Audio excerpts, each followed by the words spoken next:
Yoya, ammalle yoya, yoya, ammalle yoya, yoya, ammalle yoya. Waamalee yeroo sadii jedhu akkuma isin beektan kabajamtoota daawwattoota keenya gammadaa shoo waggaa 2 guutuu isin waliin turuudhaan gara waggaa 3ffaatti cehee jira. Gammadaa shoo kan guyyaa har'aa immoo gammadaa shoo waggaa 3ffaa sagantaa tokkoffaa tokko jennee baatii bara kanatti baatii jalqabaa irratti immoo tokko jennee guyyaa jalqabaatiif gammadaa shoo istuudiyoo keenya Risaa Miidiyaa akkuma argaa jirtan istuudiyoo haaraa waan hundumaa haaraa kan ta'e ana qofaatu moofaadha as keessa sagantaa keenya eegallee jira. Egaan daawwattoota keenya waggoota 2 dabarsine keessatti yaada keessan karaalee adda addaa nutti himtanii jirtu. Akkasumas nuti gama keessan dhufnee yaada isinirraa funaannanneen immoo hedduu gammannee, hedduu jaalannee, hedduu bohaarree, hedduu onnannee, hedduu fuulduratti waan gaarii fi waan jabaa namoota isin arguu barbaadan, namoota isin irraa dhaga'uu barbaadan hedduu qabannee isiniif dhiyaachuudhaaf immoo kan itti waadaa seenne ture waggaa 2ffaanii. Waggaa 3ffaa haala kanaan bifa haaraatiin istuudiyoo haaraatti eegallee jirra.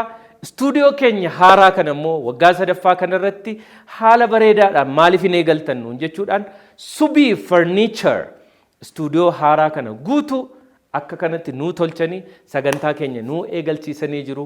Ulfaadhaa galatoomaa jennaan. Maarree waggaa 3ffaa kanaanis immoo sponsaroonni keenya ammallee nu waliin jiru. Itiyoo Telekoom, Awaash Baankii fi akkasumas immoo Ilillii Grand Real Estate sponsora keenya waggaa 3ffaa ta'aniis nu waliin itti fufuudhaaf waadaa isaanii haaromsanii jiru. Galatoomaa ulfaadhaa jennaani. Maarree egaan guyyaa har'aa immoo akkuma wallisaa Alii Birraa jedhu san barnoota barnoota ammas barnoota kana ta'uu qaba kaayyoon Oromoota akkuma jedhe hundumti keessan guyyaan kun yookiin immoo torban dabarsine kuni torban itti barnoonni haaraan manneen barnootaa Oromiyaa keessa jiran akkasumas biyyattii keessa jiran hundumaa keessatti barnoonni haaraan akka haaraatti dhaloota haaraatiif guyyaan itti eegaledha. Barattoonni bara kana barnoota eegaltan hundumti keessan baga gammaddan. Barri kun bara gammachuu, bara barnoonni keessan siniif galu, bara qabxii haaraa fi gurguddaa itti galmeessitan siniif haa ta'u jechuudhaan hawwii koo siniif ibsuun barbaada. Itti aansuudhaan immoo bara darbe kana keessa qormaata biyyoolessaa sadarkaa 2ffaa seensa yuunivarsiitii qoramanii barattoota biyyattii keessa jiran keessa tokkoffaa fi 2ffaa ba'uudhaan mana barnootaa ifa boruu Dodolaatti argamurraa barattooti 2 jiru. Eenyu fa'i? Tokkichi Khalid Bashir akkasumas Gannat Margaati. Lamaan isaanii gara gammadaa shootti affeerrannee immoo keessummaa keenya taasifnee barattoota bara kana barnoota isaanii eegalaniif immoo fakkeenya akka ta'aniif, jajjabina akka ta'aniif gara kanatti affeerrannee jirra. Maarree hundumti keessan haamilee ho'aadhaan Khalidii fi Gannatiin nuu simadhaa. Noora.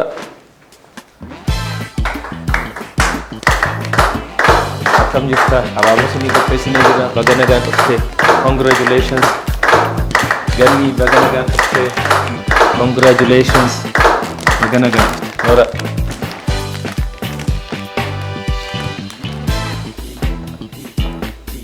Baga bacaqii gannaa baatanii booqaa birraa geessan. Giddugala magaalaa Finfinnee Koomishinii Dinagdee Afrikaa irraa meetira 200 fagaatee Kaazaanchisitti Ilillii haaraan biqileera. Hoteela Intarnaashinaali Ilillii fuulduratti dhimma keessan kamirraayyuu otoo hin fagaatiin waajjiraalee mootummaa fi miti mootummaa muummeetti dhiyaattanii akka jiraattaniif filannoo gaarii kan isiniif dhiyeesse Ilillii Grand Real Estate. Odeeffannoo dabalataaf haloo nuun jedhaa. Baga birraa geessan Ilillii Grand Real Estate. Kennaa bara haaraa.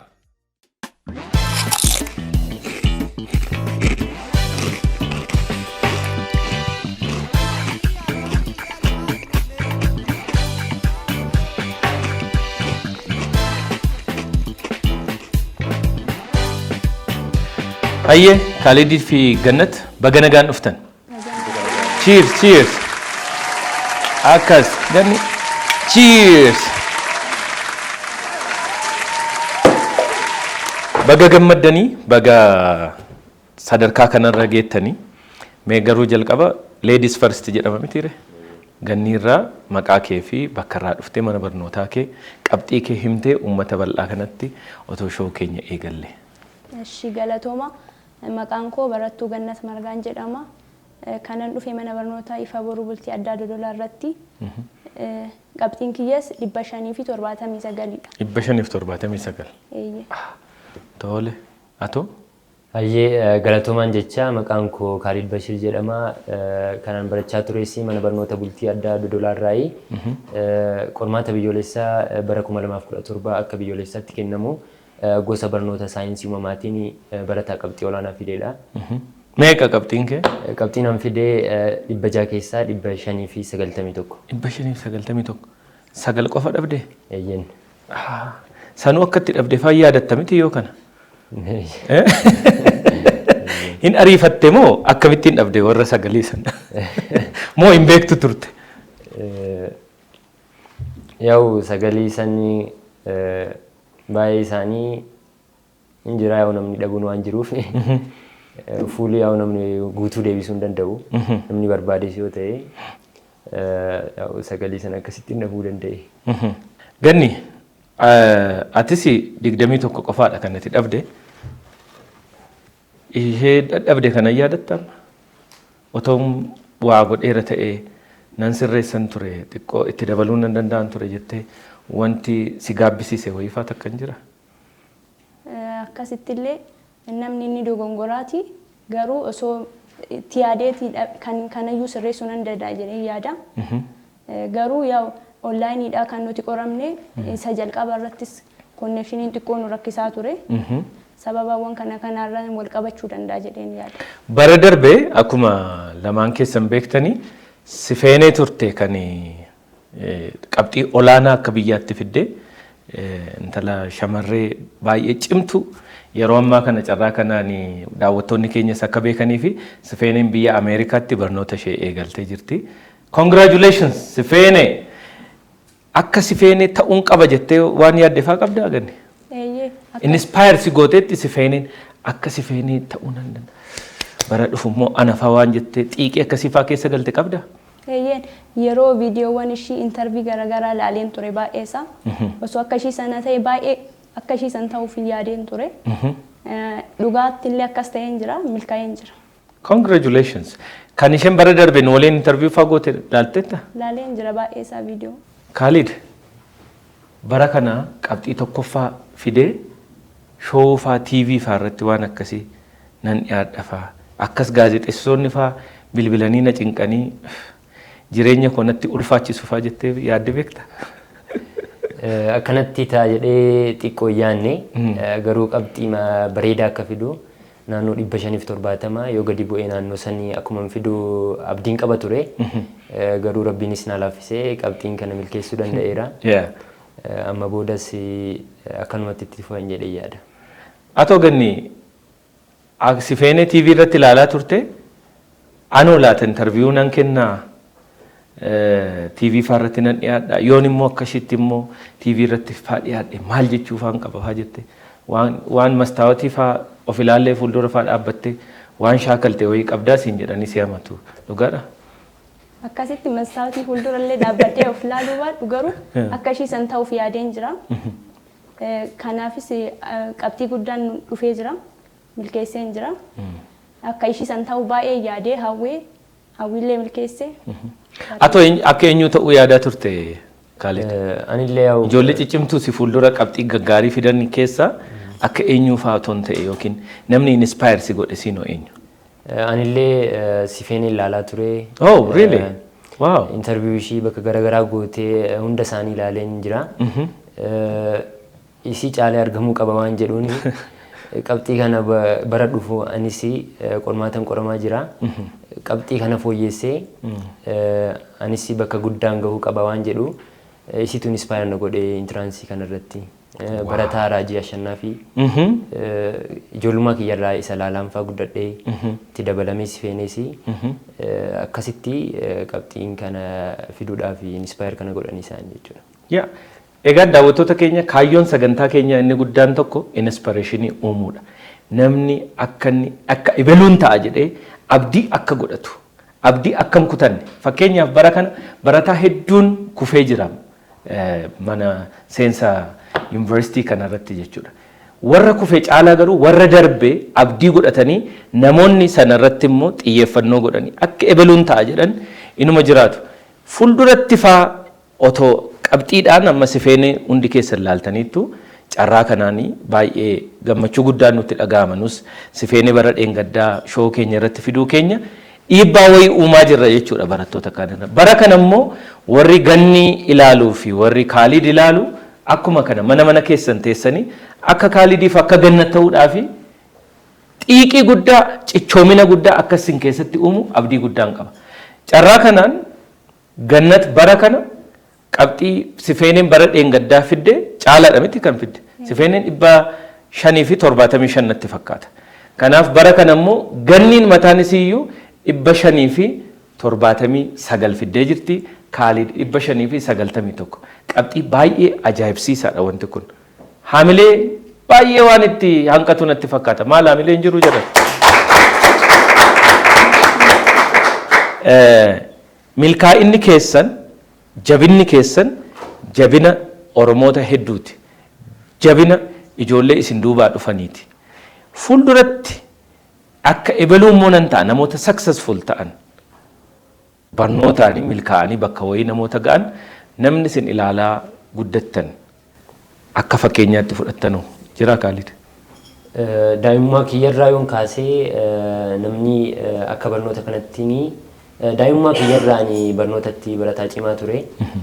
KG irraa jalqabee barnoota sadarkaa tokkoffaa kiyyatti barataa cimaan ture. Kana kan godheefis obboleessi kiyya maatii keessaa jechuudha. Obboleessi kiyya innis barataa cimaa ture. Yeroo hunda yeroon dubbisuun argaa yeroo daa'imummaa kiyya ijoolleen yeroo taphattu inni yeroon dubbisu argaa innis na jajjabeessa daa'imummaa kiyyarraa dubbisii akkasnaan jedhaa garuma tapha odoo hin taane gara barnootaa kanatti na qaraate jechuudha. Daa'imummaa kiyyarraa isa laalaanii guddadhee amma immoo haga bakka kana gahe immoo haayiskuulitti jechuudha. Software injiinaringiidhaan namoonni teeknooloojiidhaan biyya Ameerikaa fa'aa jiran biyyoota alaa jiran Ingilizii fa'aa keessaa karaa biiroo barnoota Oromiyaatiin laayivii waliin haasofnaa barnoota tokko waan kanaan wal qabatu nu kennaa turanii namoota Googilii fa'aa keessatti hojjetaa turanii yaa'u maqaa isaanii kaasuus baadhuu namoota baay'eedha. Torbeedhaan fa'aa waan akkasii paashinii akka qabaannu jechuudha. Softweerii kanaan waan akkasii nu deeggaraa turanii anis namoota sanniin laaleetiin waan kanaanii bakka kam akka gahuu danda'amu isaan laaleetii rool moodeelii isaan godhadhe jechuudha. Kanaaf software injiinarii ta'uu barbaadda? Maali karoora kee fuuldura? Software injiinaringiin barachuu barbaada. Karaa kanaan AI irratti Artificial intelligence irratti specialize godhee baay'ee dinqii karaa saniin hojjechuu barbaada. Ganni haa ta'u eenyuun fuulduratti akka fakkeenyaatti ilaaltee dubartoota keessaa ta'uu danda'a, dhiirota keessaa ta'uu danda'a, akka ebeluun ta'uu danda'a gaafa guddadhu jettee namatti fuulduratti qabattee deemaa turte jira? Ani maatii keenya keessatti namni ani fuulduratti of afootti ilaalee akka isaan ta'uu barbaada jedhu eessuma kiyya. Inni barnootatti cimaadha. Anis akka isaa sana ta'uun qaba, akka isaa successful ta'ee cimee jabaadhee akka isaa sana osoo abdiin kutatin bakka wayii ga'uudha kaayyoon kiyya. Sanidha. Inni biraas yaa'u akkuma laallu yeroo ammaa kanatti wantoonni baay'een gara sooshaal kominikeeshiniidhaan jiru. Kanarratti immoo namoota guddatanii bakkawwan guguddoo gahan hedduun akka addunyaatti jiran hin jiru. Yoo laallu googilii garaagaraa irratti yoo laallu hin jiru. Akka isaanii sana nullee successful taanee biyya keenya beeksisuudha kan jedhu karoorri kiyya. Yuunivarsiitii eessa barachuu barbaadda amma gaafa kutaan 12 xumuramee jira? Biyya kanaa xumurattee jirta. Biyya alaatti barachuu barbaadda moo biyya kana keessatti moo gosa barnootaa maal barachuu barbaaddati? Ani meedikaal doktariidha ta'uu kan barbaadu. Rakkoowwan biyya keenya keessatti fayyaadhaan wal qabatanii uumaman kan furuudha kaayyoon kiyya. Carraa iskoolaarshiippiidhaan gara biyya alaatti deemee barachuudha fedhiin koo.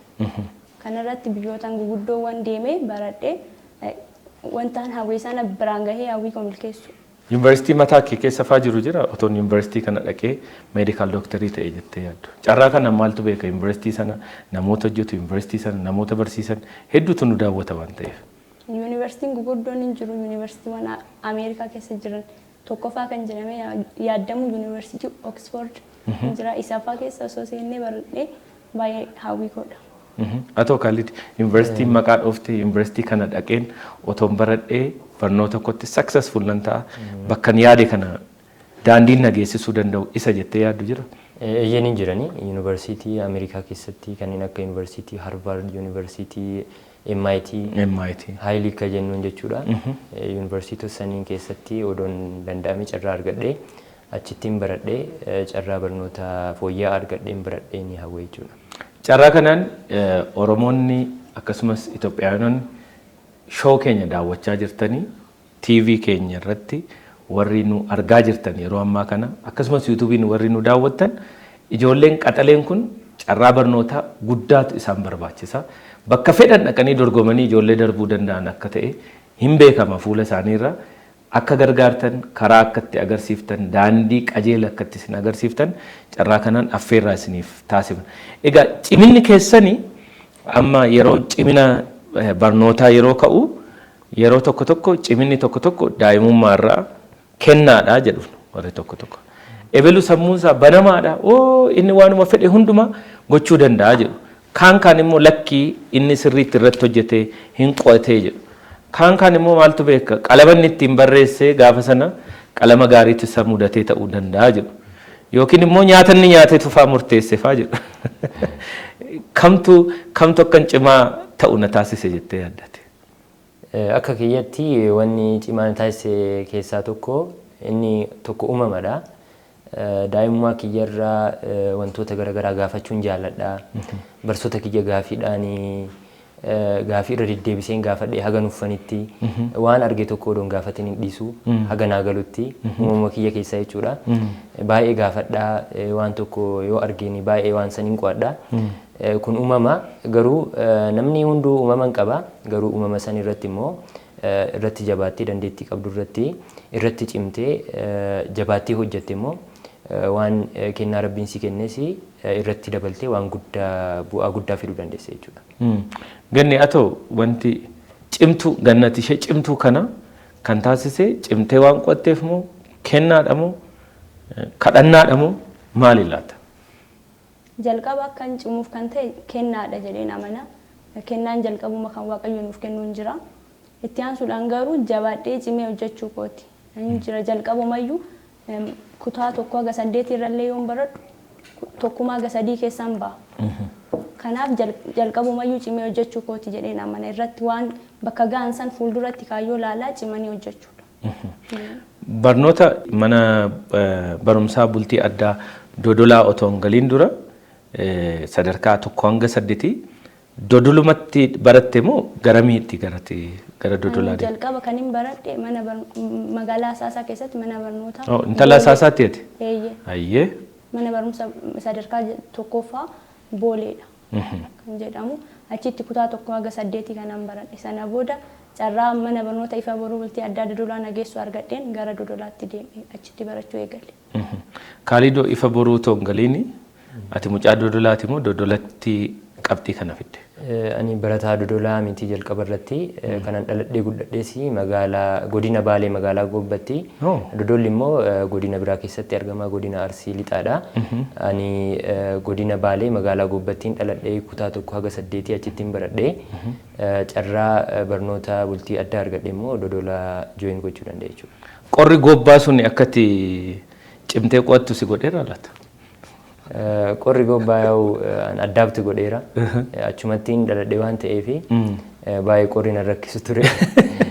Dodolli illee akkasuma qorra qabdi. Qarumaa waan qorra baradhee fi baay'ee chaalenjii nama goone jechuudha. Sabjektii ati jibbitu jira ture durirraa jalqabee amma iskuulii galtutti. Sabjektii kana nan jibba jettee kan yaaddu. Sabjektii jibbuu odoo hin taane uumama kiyyaanii. Jibbatoon ta'in al tokko kan nutti ulfaatu jibbina. Nama fakkeenyaaf fiiziksii natti waan ulfaatuuf hin jibba. Ammoo toon fiiziksii faa akka carraa faa seeneera ta'e nama ari'amu ture. Waan akkasii faa qabda? Waan akkasii baay'een qabu garuu barnoota baayoloojii xiqqoo isatu barnoota kaan relatively yoo ilaalle barnoota kaawwan irraa isatu xiqqoo challenge na godhaa ture. Waan mataatti qabachuu shamaddaduu kana baay'een jaaladhu. Falaxuu kana qofa dha. Kana maassii fi fiiziksii kana baay'een jaaladha ture. Uumama kiyya irraa jechuudha. Barnoota baayoloojiitu xiqqoo akkana ulfaatu ta'a garuu yaa'u isallee siistama garaagaraan fayyadamee qabxii bareedaa fide isaanis. Baayoloojii meeqa fidde? 99 fide. 99? Waan sodaattee fi waan baay'ee qo'atte sitti fakkaata? Siistamni an fayyadame keessaa tokko maalinni barnoota na ulfaatu irratti fookasii guddaa kenneeti qophaa'aa ture. Maatis fiiziksii irratti homaan jedhu of beeka waan ta'eefi qabxii gaariis akka fiduun man beeka. So barnoota kaawwanis qabxii bareedaa yoon fide kan kaawwaniin baalaansi godheeti qabxii olaanaa fiduu danda'a waan jedhuun sammuu keessatti na dhufe jechuudha. So sa'aatii guddaatti kennee barnoota baayoloojii fa'aa sirriitti ittiin qophaa'aa ture jechuudha. Ati maatisii fi fiiziksii dandeessa jechuudha? Maatisii ispeeshaal. Ani silaa maatisii fi fiiziksii otoo danda'e bakka guddaa gahaa ture. Wanni an jibbuu fi an sodaadhu ture maatisii fi fiiziksiidha. Kanaaf argite ilmi namaa faallaadha waliif. For sure ganniin immoo amma baayoloojii waan jaallattu natti fakkaatti gara medical doctorii kana deemaa waan jirtuuf akkasii ganne. Sirriidha. Baayoloojii nan jaalladha dhugumatti barnoota keessa baayoloojii fi maatisii sirriitti nan jaalladha hundumaa. Egaa amma akkaataan isin itti deemaa jirtan iyyuu mana barnootaa tokko keessatti cimina tokko qabaattanii mana barumsaa tokko keessatti otoo barattanii intarestii garaagaraa fi akkasumas immoo jabina garaagaraati kan qabdan.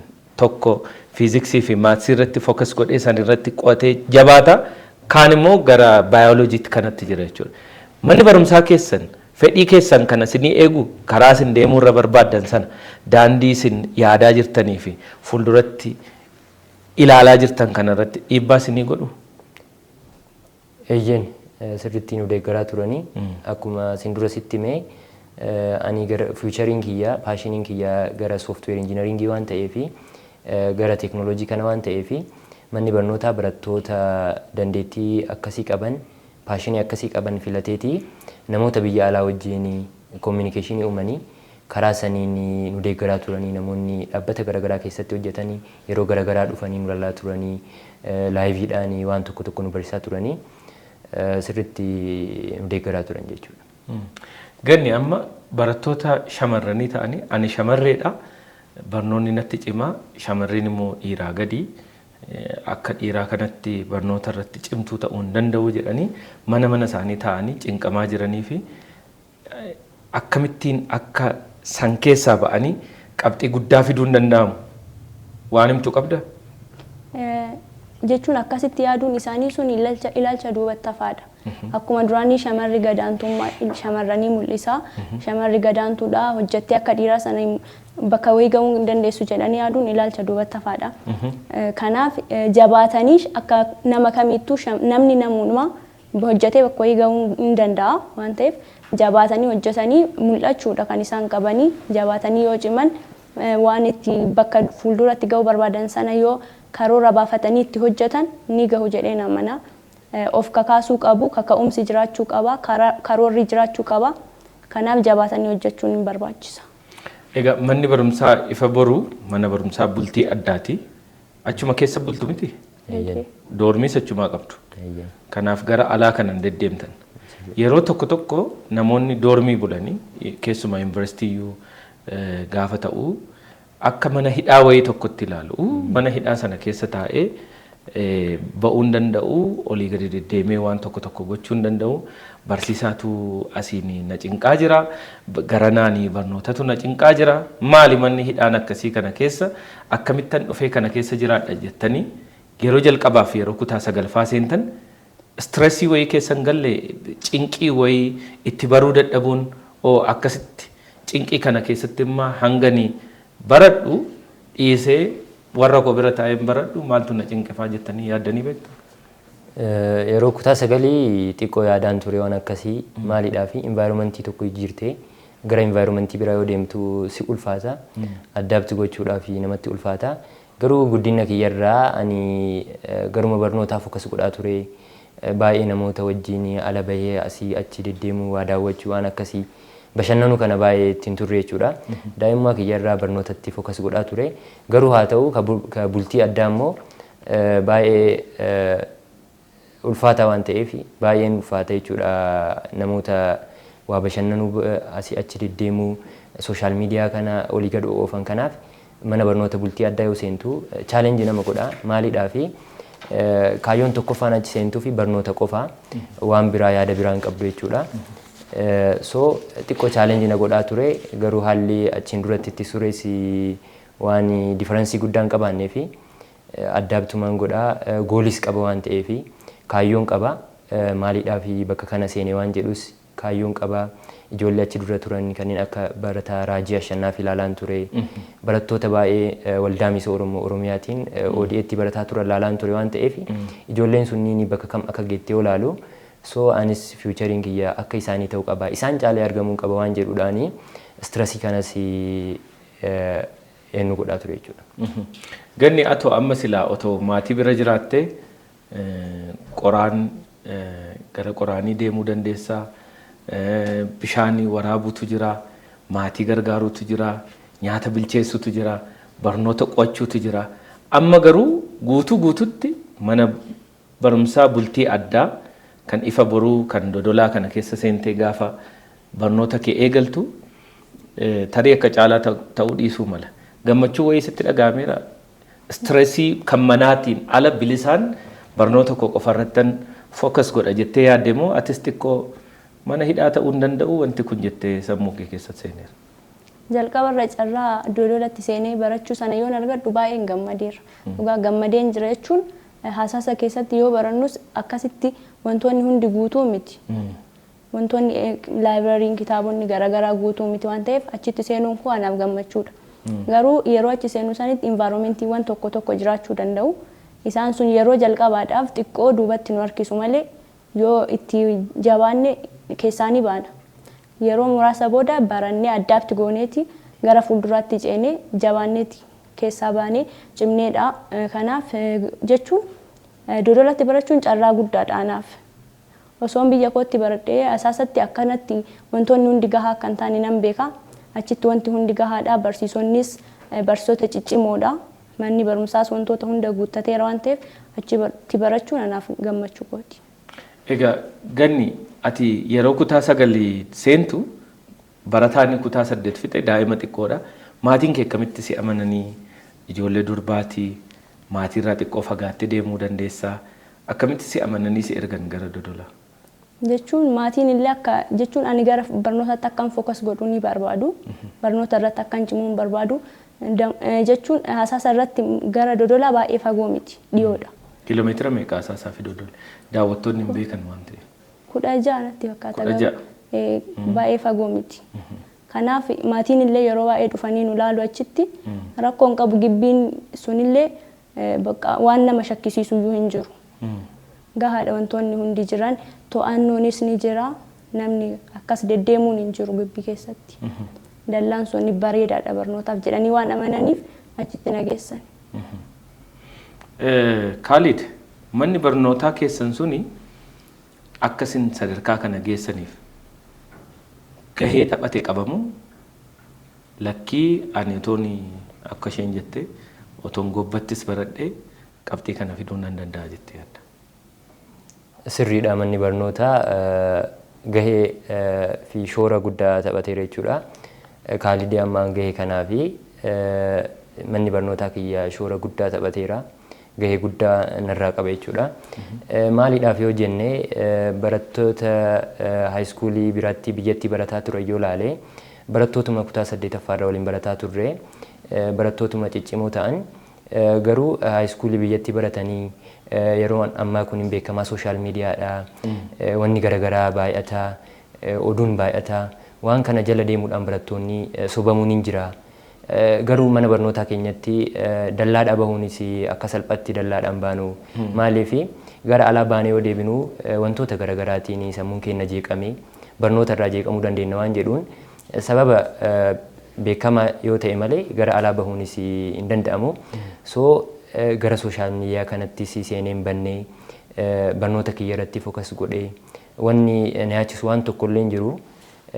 Manni barnootaa achumatti, doormitariinis achumattidha, kaaffeenis achumattidha, tajaajilli kaaffee jechuudha, laayibiraariin guutuudha, taabileetis nu kennaa turanii barattoonni bultii addaa seenan taabileetii dhuunfaadhaan hin kennamaa fi taabileetii irraanii tiitoriyaalii garaagaraa workshiitiin achirratti hin kennamaa fi nootiiwwan garaagaraa barsoonni addatti qopheessanii kitaabaan alatti hin kennamaa fi so environmentiin jiru barnootaa fi baay'ee mijataa waan ta'eef anis bu'aa barnoota waan beekuu fi barnoota kana baradhee bakka gahuun waan qabuu fi kaayyoo waan qabuuf baay'ee manni barnootaa kun baay'ee na deeggareedha. Baay'ee na deeggaree jira. Amma gaafa waan miidiyaa hawaasaa kaastu Khalid Feesbuukii qaba? Feesbuukii ofishaal ta'e hin qabu. Garuu gaafa erga qabxiin kee dhufee booddee Feesbuukii irraa wanni nuti ilaallu garuu maqaa Khalidiin Feesbuukiin konni sirriin kanadha. Anumayyuu amma fakkeenyaaf gaafati qabxii kee fiduu dhagahee baga gammaddee jedhee maxxansee ture miidiyaa hawaasaa irratti. Isuma ni maxxanse kana sheerii godhatee tokko galatoomi gammee koo sooshaal miidiyaan konni sirriin Feesbuukiin konni sirriin immoo ilaasa kanaan foloo na godhaa jedhan. Namoota maqaa keetiin kana hundumaa banatanii maal jettame? Wanni an jechuu barbaadu yoo jiraate maqaa namaatiin waan tokko waan namni tokko hin jedhini maqaa namaatiin sooshaal miidiyaa hin beekama. Wanni sooshaal miidiyaa kuni wanni jedhamte xiqqooni babal'attee waan guddaa ta'uu danda'a. So namoonni waan gaarii si yaaddanii maqaa kiyyaanii anuma jajjabeessuuf illee yaaddanii maqaa kiyyaan banattanii ani Khalidiidha waan jedhuudhaan infoo garaagaraa dabarsitan odoo dhaabdanii natti tola maalidhaa fi waan biraas ta'uu danda'a baay'ee nan gammachiisu jechuudha. Ganni atoo maqaa keetiin Feesbuukiin baname jira akka kana? An Feesbuuk illee baay'ee fayyadamee hin beeku garuu hin argineeti. Amma kan Khalid kuni tokkoffaadha jennaan hundumtuu Khalid jedhee banate.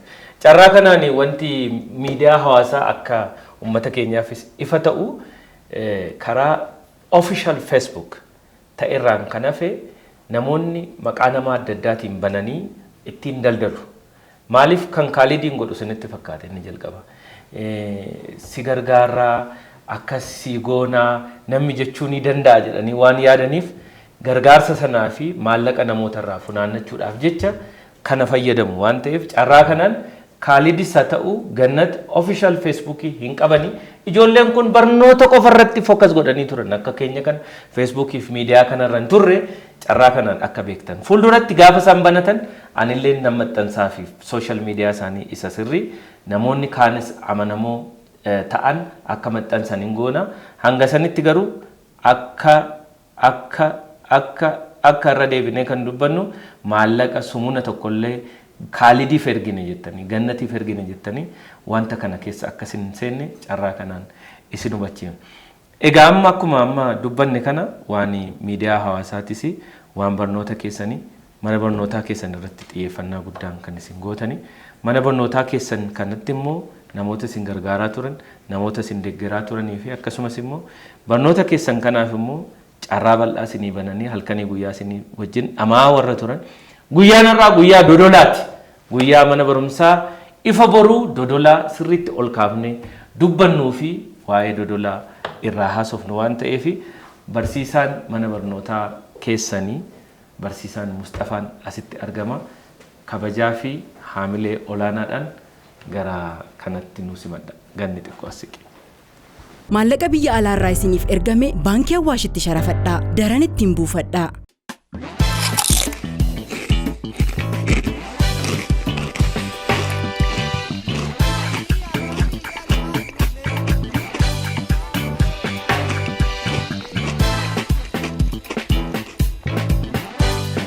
Baganagaan dhufte barsiisa.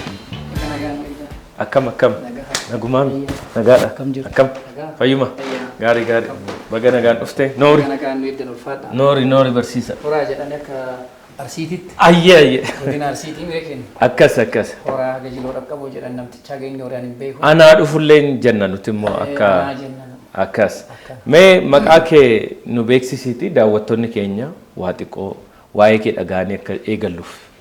Maqaan koo Barsiisaa Mustafaa Godaa jedhama. Itti aanaa daayireektara bulchiinsa mana barnoota ifa boruu bultii addaa sadarkaa lammaffaa Dodolaati. Egaa barattoonni kee lamaan Khaalidii fi Gannat asii shoo keenya irratti argamu.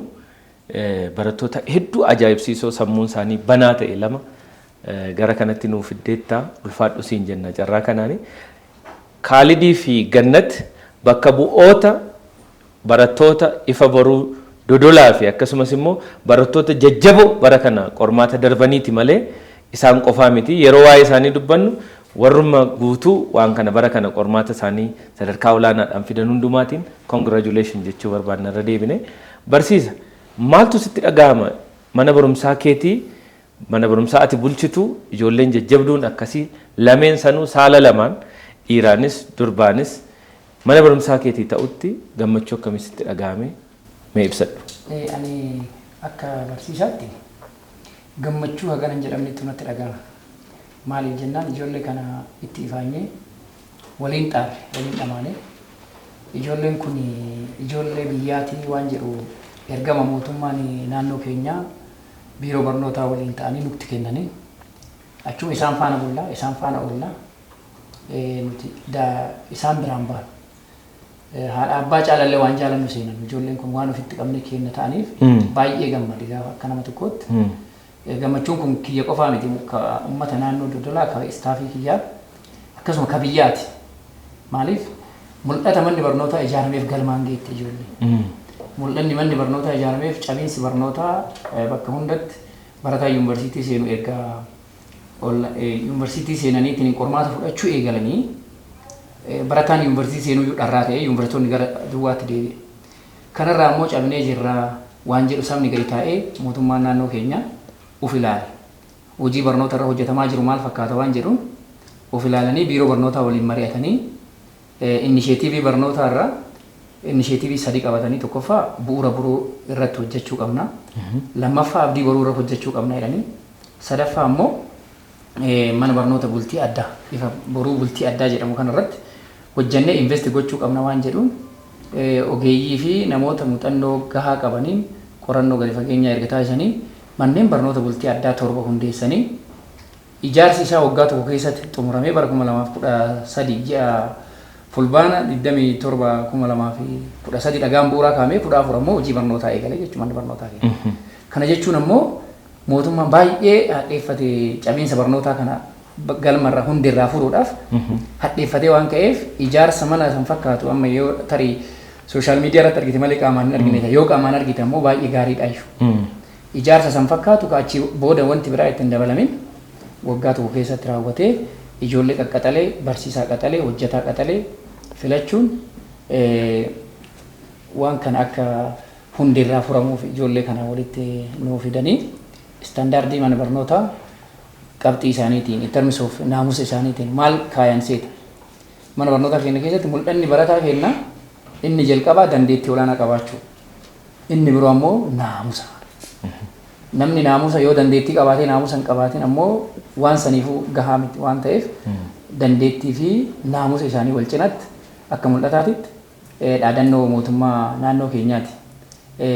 Biyya keenya ni ijaarra gaanfa Afrikaa ni tasgabbeessinaa jedhu. Gaanfa Afrikaa illee tasgabbeessuu akka dandeenyu arginee jirra.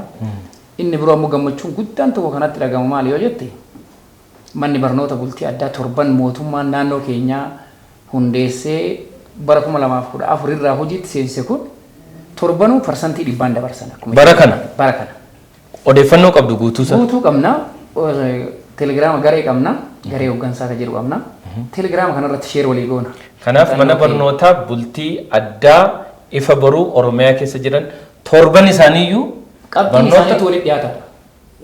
Guutuutti dabarsanii jiru. Parsantii dhibbaanuu dabarsaniitu sanirrattuu qabxiin ijoollee keenyaa walitti dhiyaata. Akkasumas manni barumsaa bultii addaa kan waldaa misooma Oromiyaas barattoota guutuutti dabarseera bara kana. Manneen barnoota abdii boruu yookiin special school of university kan jennuun illee parsantii dhibbaan dabarsaniidha. Manneen barnootaa sunniinis hedduun isaanii jechuudha. Manneen barnootaa 50 himaman kana keessa manneen barnoota abdii boruutii fi manneen barnoota bultii addaati ka parsantii 100 dabarsan jechuudha.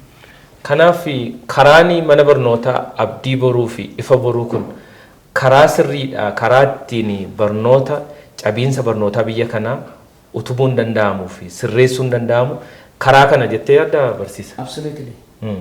Parsantii dhibbaan jedha. Maaliif jennaan ijoolleen amma jalqaba irratti akkuma barattoonni duratti kaasanii mana hidhaallee jedhanii kaa'aa jiru. Akki inni jiru amma even anuma barsiisaatiin mana hidhaa san jirtaa jedha namoonni hiriyoonni kee. Sababni isaa maali? Akka feete baatee. Akka inni bahee deemu. Atiyyuu. Ijoollee biyyaa guddisaa jira waan ta'eef. Atiyyuu. Anillee ijoollee biraa bahee deemu. Ijoolleenis ammoo yoo baanamma tajaajila barataa qabna. Tajaajilli barataa kun ebaluu barataan tokko yoo waa'ee wayitiif ala bahuu barbaade ijoolleen ijoolleedha. Ijoolleen kenna ammoo qaamaan xixiqqoo ijoollee yaadaan guguddooti. Ijoolleen fedhiin isaanii amma silaa yeroo isaan fiiganii taphatan burraaqanii taphatan jedhan. Yeroo isaan silaa fiiganii taphatan kana yoo fedhiin adda addaa waan isaan gammachiisu wayitiif isaan sababanii bahuu barbaadan na dhukkubeefaas hin jedhan dhufanii. Tajaajilli barataa kun ammoo adda baasee hin dhukkubne sobaa jedhee eeyyama fa'aa dhorkata. Eeyyama yoo eeyyamameef ammoo sa'aatii kennamaafi. Sa'aatiin isaanii kenname kun hagana sa'aatii haganaatitti hin deebi'aa jedhee eeyyama fudhata. Sa'aatii san yoo dabarse ammoo punishmentii salphaa ta'e hin kennamaafi jechuudha. Deebi'ee akka lamuu inni sa'aatii san hin dabarsine. Sa'aatii hin dabarsan sa'aatii isaanii kennameef intervaalii sa'aatii isaanii kenname sanitti fayyadamanii deebi'an. Kanaaf manni barnootaa cabeensa barnootaa kana furuudhaaf baay'ee waan mootummaan tarsiimoo sirrii qabateetiin itti deeme keessaa isa tokko jedha. Warra principal school principal yookiin kun gaggeessitoonni mana barumsaa akka barsiisaa Mustafaa fa'aa kuni baay'ee sodaatamu. Baay'ee seriousidha, strictidha yeroon ijoollee barnootatti akka namni jabaatu homaa takka illee akka gadi ba'uun hin danda'amne nama godhu. Akkamitti walitti dhufeenyi keessan akkamii kaalidha? Baay'ee sodaattu moo kabajjanii waliin wannaa jettu moo waan nuti hin beekne waa'ee barsiisaa Mustafaa waan beektu?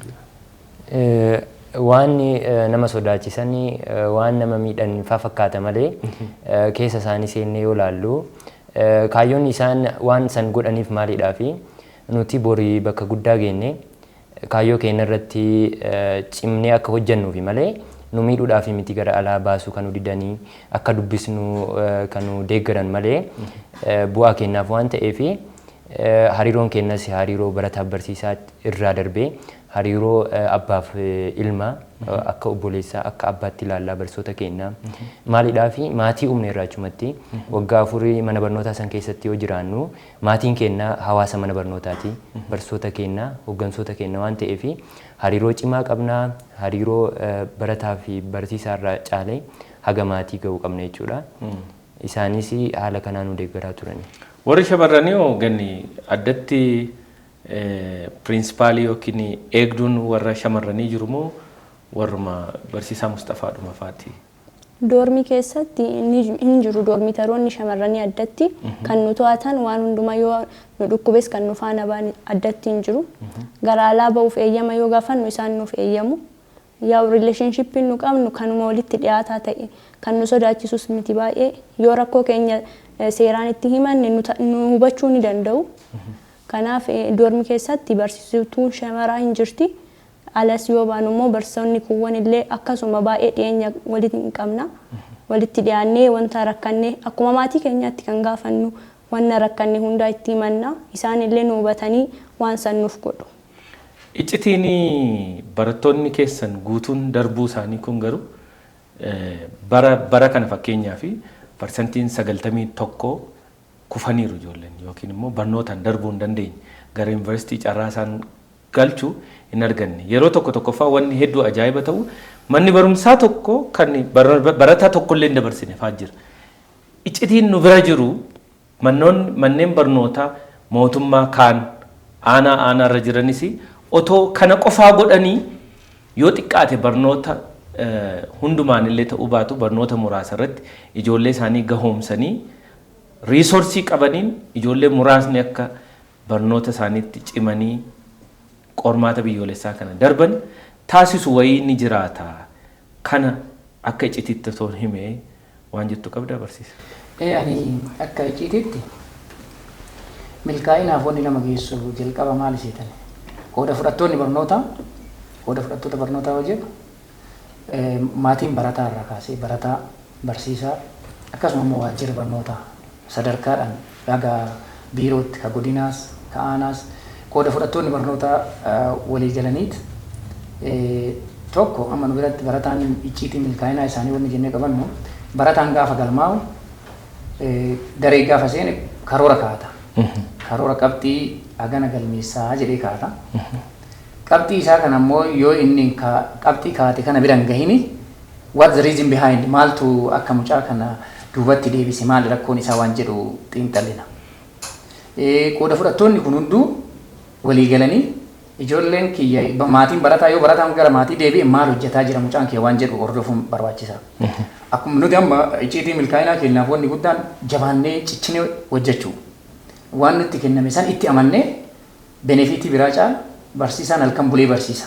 Waan isaan rakkise qormaata kenneefi eega qormaata kenneefi booda immoo deebi'aan mallee qormaatuma san fakkaatu hin barsiisa. Mata duricha qormaata kennuuf qormaata barsiisee yeroo lammaffaafis qormaata kennaaf.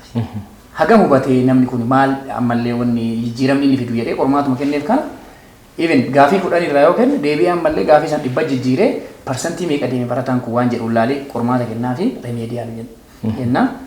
Eegas immoo hin qaacessaa qabxii isaa kana maalidha waan jedhu barataa kana hin dubbisaa.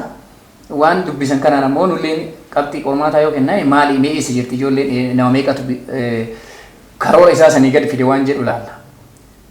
Inni biroo ammoo akkuma amma isin jedhe maatiin waan kana sirreessuudhaaf ijoolleen doormi keessa galan nama afuriin. Doormi keessa yoo galan ijoollee kana irra naanna'an warri doormi taroota seenaniituma rafanii irra naanna'anii yoo isaan dubbisan eenyutu rafa. Mucaan akkana jedhamu hin rafaa jira ofii gorsan jalqaba. Eega ofii gorsaniitiin inni sirrooyne yoo inni hirriba ka baay'isu ta'e yoo inni ka taabileetii yookiin moobaayiliidhaan taabileetiin mana barnootaa hin kennaaf waan ta'eef waan kana irratti xiyyeeffannaa akka kennu ta'e ibalu waan kana hojjetaa jira manni barnootaa furmaata itti kennaa jedhanii nu gabaasanii gaafa kana immoo akka hooggansaatitti jalqaba barsiisaa saayikooloojii qabnaa ka gorsu jechuudha. Waan xiinsammuu isaanii waan isaan rakkisu yoo jiraate barsiisaan saayikooloojii kun hin gorsaa. Achirraan aanee ammallee maaltu jira? Mentorship. Barsiisonni keenya baay'ina barataa kennaa adda baafnee baay'ina barsiisota keenyaati hir'aa. Barsiisaan tokko barataa 10 barataa 8 7 akkas gorsaa jechaadha. Wanni gorsinu kana immoo cadhanneetuma gorsuma jechaa hin gorsinu. Dhiyeenyatti beektu jechuudha. Barattoota 7 8 kana itti dhiyaattanii beektu jechuudha. Hin gorsinaa barataan kun ammoo namoota biroo caalaa gorsaa isaa kanatti dhiyaate itti himata. Waan inni itti himu innis ammoo tokko akka ofii danda'u. Kun ammoo maalidha mata duree barsiisaan saayikooloojii kun kennaaf.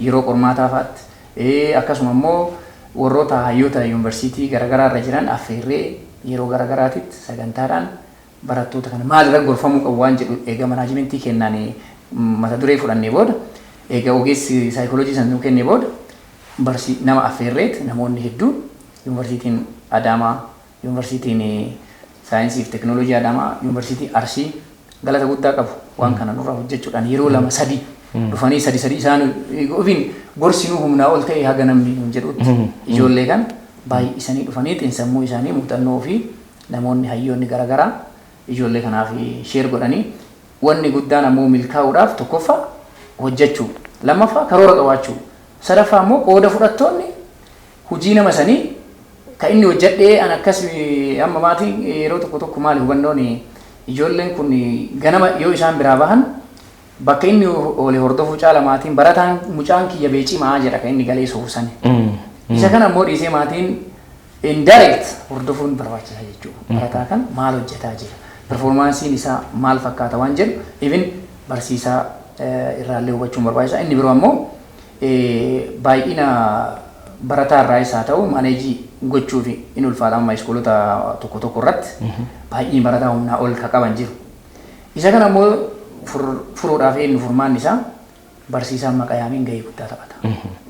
Maaliif barsiisaan nu biratti akka barataan tokko yoo daree hafe ibalu maal ta'e hafe jedhee barsiisaan maqaa yaamiin yookaan hooggansa yookaan immoo tajaajila barataatiif bilbila. Yoo isaan tajaajila barataa yookiin hooggansa isaaniitiif bilbilan wanti ta'amu maalidha? Hojjetaa doormiitti dhandheet ibalu maal ta'e eessa jira laali maal hojjetaa jira maal ta'e yoo dhukkubsate mana yaalaa geessuudhaaf. Hordoffii akkanaatu jira itti dhiyaatanii hordofuu fi ijoolleen akka karoorfatanii karoora isaanii san bira gahan qooda fudhattoonni barnootaa hunduu hojjechuu qaban waan jedhu dhaamsa kiyya dabarsa. Waaw baay'ee waan kanaan jechuudha. yaa waan baay'ee nama ajaa'ibsiisu akkuma jenne egaa dhimmi mana barnootaa bultii addaa ifa boruu akkasumas abdii boruu kun hundumti isaa murtoo mootummaan naannoo Oromiyaa fudhatee fi akkasumas immoo inishiyatiivii kabajamoo pirezidantii mootummaa naannoo Oromiyaa obbo Shimallis Abdiisaati. Kana inishiyatiiviin kun galma gaheera. Fuulduratti immoo abjuun keenya manneen barnootaa keenyaa fi kaanillee otoo akkas ta'anii waan jettan qabdu barsiisa. Inishiyatiiviin qabame kun galma gahee jira kun. Ammaan ammoo inishiyatiiviin mootummaan qabateetiin socho'aa jiru tokko cimaan bu'uura boruu irratti hojjechuudha ka jedhu. Bu'uura boruu irratti hojjechuun ijoollee daa'imman maal jedhanii akka Oromoon maakutti gogaalleen jiidhatu badhifama jedhan. Gogaa loonii kana qalanii dur warri kennaa itillee irra bulan. Itillee jedhaniit irra rafan. Isa kana ammoo jalqaba hin dhisan. Dhisuun isaa kun jalqaba yoo inni jiidhaati gaafa goggogeetiin akkuma argitu dacha'ee miti. Ijoollee bu'uura boruu san irratti hojjechuun hundeerraa furamaa jira jecha. Cabiinsi barnootaa hundeerraa akka furamu ta'amee jira jecha. Yoo gadi daa'imman qubee kutaa tokko haga amma bara ganna kana keessa tarli jedhaniitiin kutaa herreegaa fi herreega shallaguu fi afaan Oromoo dubbisuu jedhaniitiin xiyyeeffatee biiroon barnootaa keenya barsiisota hedduu leenjisaa ture. Akkasuma immoo bu'uura boruu jedhanii nu bira iyyuu ijoollee naannoo 1,000 fo'ii ture. Wantoota kanarratti hojjennee yoo jenne waggoota muraasa booda cabiinsa barnootaa kana hundeerraa hin furama. Tarsimoon mootummaan qabate kallattiin mootummaan qabateetiin socho'aa jiru kun kallattii sirriidha. Moorammoo kan mootummaa qofa gochuu osoo hin taane kan nama muraasaa gochuu osoo hin taane kallattii biiroon barnootaa qabatee fi mootummaan naannoo Oromiyaa qabatanii socho'aa jiran kanarratti qooda fudhattoonni barnootaa hadheeffatanii kufaatii kan hadheeffatanii akkuma barsiisota mana barnoota bultii addaa haa ulfaatanii barsiisonni mana barnoota bultii addaa ani dadhabee ani waan akkanaatiin jedhan hojjetaan bulchiisaa achi keessa jiru waan akkasii godhi barataa akkanaatiif hayyee tolee malee namni didii jedhu hin jiru. Kootu galgala sagantaan bahee jira sagantaa ofii ilaallatanii barsiisanii. Kanarratti ammoo ani edda waan barsiiseef duutiin waan akkanaa wanni ekstiraanaa dabalamu jedhan hin jiru. Of kennuudha wanni guddaa. Kanaaf koomitimentii addaatiin hojjechaa. Koomitimentii waan of kennanii hin fooyyessaa waan jedhu hawaasni bal'aan fudhachuu maatiin barataa fudhachuu barataan hin fooyyaa jedhee fudhachuu waajjirri barnootaa fi barsiisaan sadarkaan jiru. Waan kana hundeerraa ani fooyyessa nutu furmaata waan kanaati qoricha waan kanaa nutu harkaa qaba jedhanii amananii waan kanarratti hojjechuu yoo waliin tumsinee ka'an wanni hin danda'amne jiru. Baay'ee dinqii. Kaalidii fi gannatiin eessatti arguu barbaadda barsiisa? Amma sirkaa bahaa jiru kana booddee to'annoo keessan jala hin jiranii eessaan baatee eessaan galtee keessaa hin jiran amma firiidha. Eessatti arguu barbaadda? Waggaa 5 kana keessatti kaalidis gannatis barattoota kee kaanis eessatti arguu barbaadda? Amma maal isheeti gamme manni barnootaa kenna dhaadannoon isaa maal jedha giddugala burqaa urjiiwwanii jedha. Urjii jechuun yoo samii keessa yoo laalle ka biyya Ameerikaas jiru ka biyya ardii Afrikaa keessa jirullee ollaaleen argame addunyaa keessa faca'anii eenyummaa saba kanaa eenyummaa kenna ibsanii nu nama akkanaati bara biyya akkanaati ka jedhu ibsanii addunyaa keessa faca'anii arguu barbaada. Addunyaa irratti akkuma urjii jennees giddugala urjiiwwanii jenne san urjii facaatee mire facaatee arguu barbaada jechuudha. Baay'ee dinqii. Addunyaa irratti. Baay'ee bareeda. Milkaa'an jedha. Kaalid mana barnootaa keessan fuuldura siidaa guddaa tokkotu jira. Innis siidaa Dr. Hayilee Fidaati. Siidaa sana ilaaluun inspireeshinii akkamii isinitti uume? Siidaa sana yeroo ilaaltan miira akkamittiin ilaaltu? Eeyyeen sirriidha.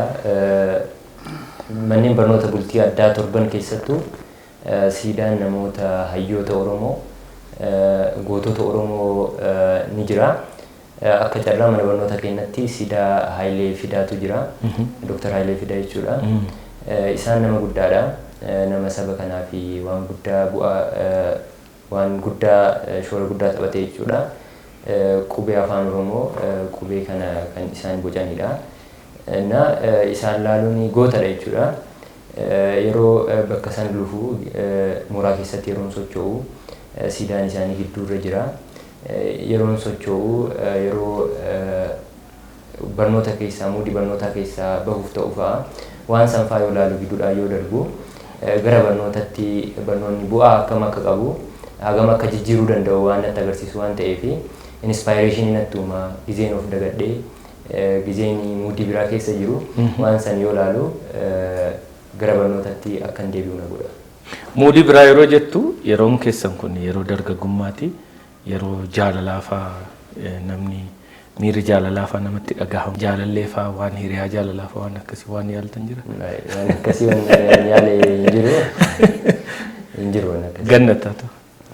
Hin jiru takkanaa waan hiriyaa jaalalaatii fi mana barnootaa sana keessatti wal gaafachuun waan akkanaa hin jiru. Hin jiru. Waan akkasii tasuma yaadamu. Obbolummaadha kan jiru achi keessa. Hundumtuu obboleeyyan waliiti bakka wal cimsanii waliin wanta tokko bira gaanii mul'achuudha malee waan akkanaa kana kan yaadne miti. Suni baay'ee nu gargaareera jettee immoo yaadda? Wanti hunduu gizee qaba yeroo qaba. Yeroo isaatti immoo hin ta'a wanti hundumti isaa. Baay'ee bareeda. Ganni waggaa 5tti eessatti si argina? In 5 years. Akkuma barsiisaan jedhan sani nuti urjiiwwan giddugala burqaa urjiiwwaniidha. Kanaaf bakka biyyoota guddoo keessatti barannee xumurree bakka guddaa geenyee biyya kana maqaa waamsisuudha karoorri keenya. Kanaaf ani guddadhee meedikaal dooktarii ta'ee rakkoo biyya kanaa kan furu. Rakkoo biyya kanaa qofa osoo hin taane rakkoo addunyaa kan furu ta'uun barbaada.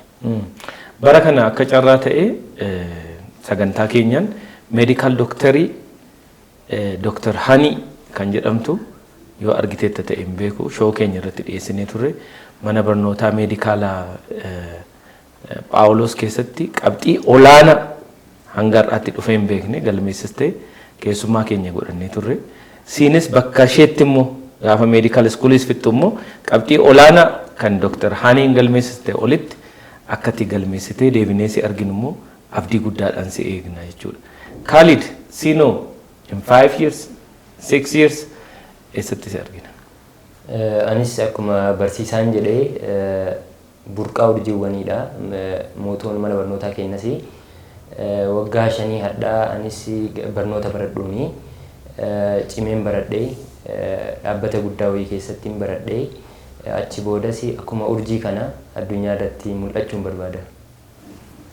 Egaan daawwattoota keenya akkuma isin argitan mana barumsaa bultii addaa ifa boruu Dodola kan guyyaa har'aa Khalidii fi Gannat urjii addunyaa taana addunyaa irratti mul'anna jedhanii jiru. Waaqni sinaa milkeessu bakka yaaddaniin sinaa geessisuu jenna.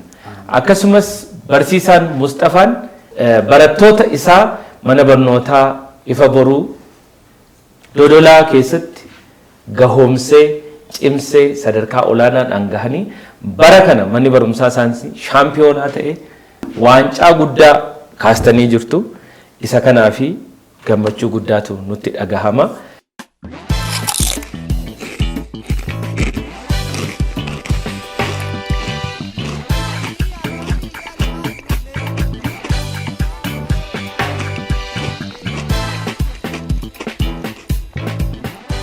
Egaan keessummaan keenya guyyaa har'aa immoo sarpiraayizii kana kennaa addaa kana fidanii gara stuudiyoo Gammadaa Shootti argamanii jiru.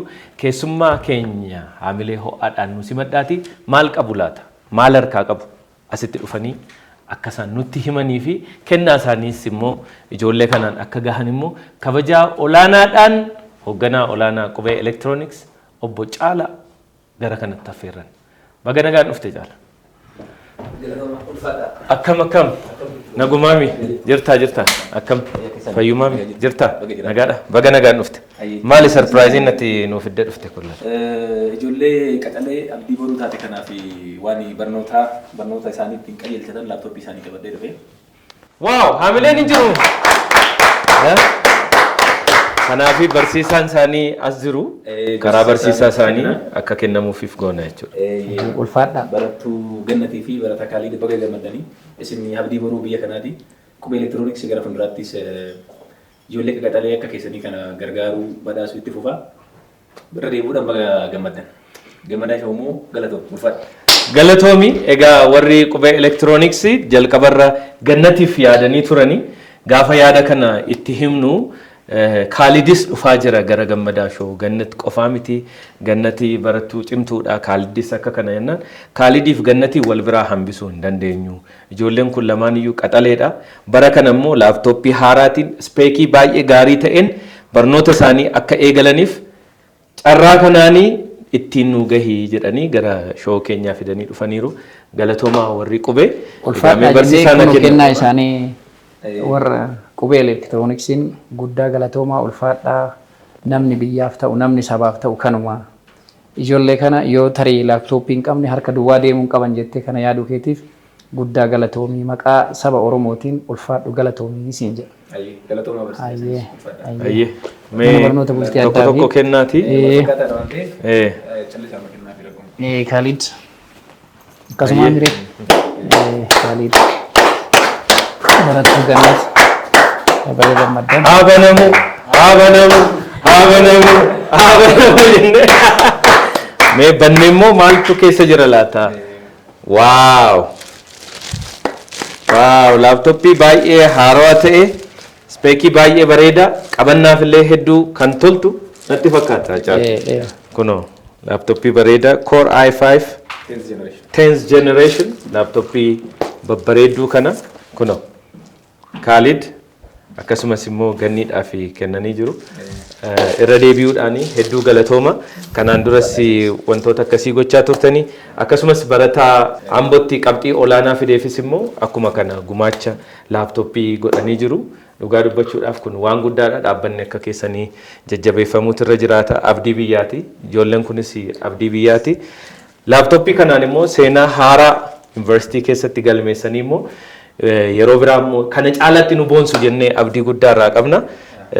Maaltu isinitti dhaga'ame? Baay'een gammadeera galatoomaa isiniin jechuu barbaada nu yaaddanii bakka kanatti dhuftanii waan kana waan nu gumaachitanii fi baay'een galatoomaa jechuun barbaada galatoomaa. Ganni atoo. Carraa kana nu kennitanii badhaasa guddaa kana nu kennu keessanitti qubee elektirooniksii baay'ee galatoomaadha. Galatoomaa baay'ee gammadeen jira dhugaasinitti. Ulfaadhaa jenna. Waraqaan eenyummaa dijitaalaa dinagdee dijitaalaa hirmaachisaaf Itiyoo Telekoom.